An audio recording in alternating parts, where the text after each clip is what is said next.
Rêxistina HDP ya Stenbolê di 12 mijdarê da duyemîn kongreya xwe ya awarte. Li navçeya Küçükçekmece, li navenda Yahya Kemal Bey hatı li darxist.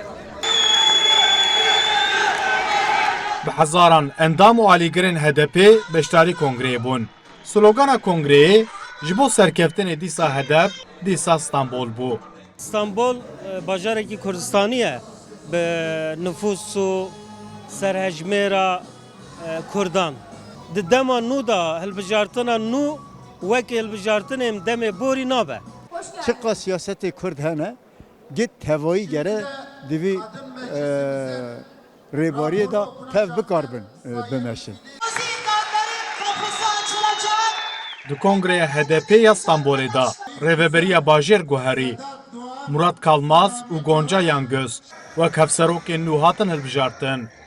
İro şunda em dest kongre xwe navçe bikin û demekekin şunda jî ji bo politika me hilbijartina İstanbulê ê heremî jî em ê politikayê xwe û namzetê xwe diyar bikin. Politikekî nû, politikekî dengê gel, xwastekê gel were cî em ê politikayê wisa em bêjin pêk bînin.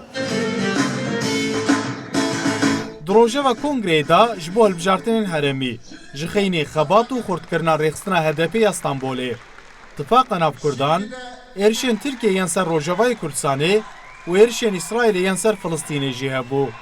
Wek dayî Kurd, banga mij gelê Kurd teva heye ji biçûka heta mezina. Ez banga dikim edbê destê xwe bi hevdûdin ji DP û heta HDP. Me gav paj di navê tiye ji vê saetê pê jî em gavê paj di navê jin. Hêviya min daxwaza ku ji vê konderê destê Kurdistanê te bidin hebû didê xelkê Kurd bibin yek bûna Kurda kîlî Kurd bibe bira bibe. HDP li Tirkiye û Stenbolê Partiya Sêmîn a herî mezin. Niha piştî 5 mehan li pêşiya HDP ezmûna hilbijartên heremî heye. Di siyaseta navxwî da ji niha ve nîqaş kirin. Ka wê HDP li Stenbol û li bajarên Tirkan namzetên xwe derxe, an wê dîsa piştgirî bide CHP û partiyên muxalefetê. Em dixwazin tabii hedef namzeta xwe derxe. Em kesî ra vir pêda gerçi belê nava jî pêş de çi tu dibe çi tu nava ama em her derkê de evî xwe derxin yani. Gel parti destene hev welatê me serî heta binî nû. Vî pevçûrê vî kuştinayê neva gelê me de rakin. HDP em dixwazin bi Kurdî biaxivin. Hemû parlamenterê me daha zêde xwe bide ser zimanê Kurdî, çand û hunera Kurdî.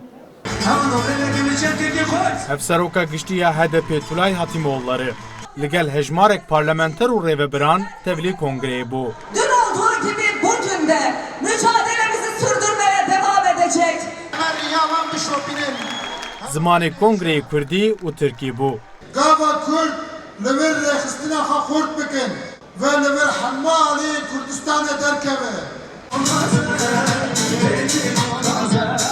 Kongre li ber stranên Kurdî, Tirkî, Lazî û Ermenîkî bi govend û dîlanê bidawî bû. Ömer Sönmez, Rodaw, Stenbol.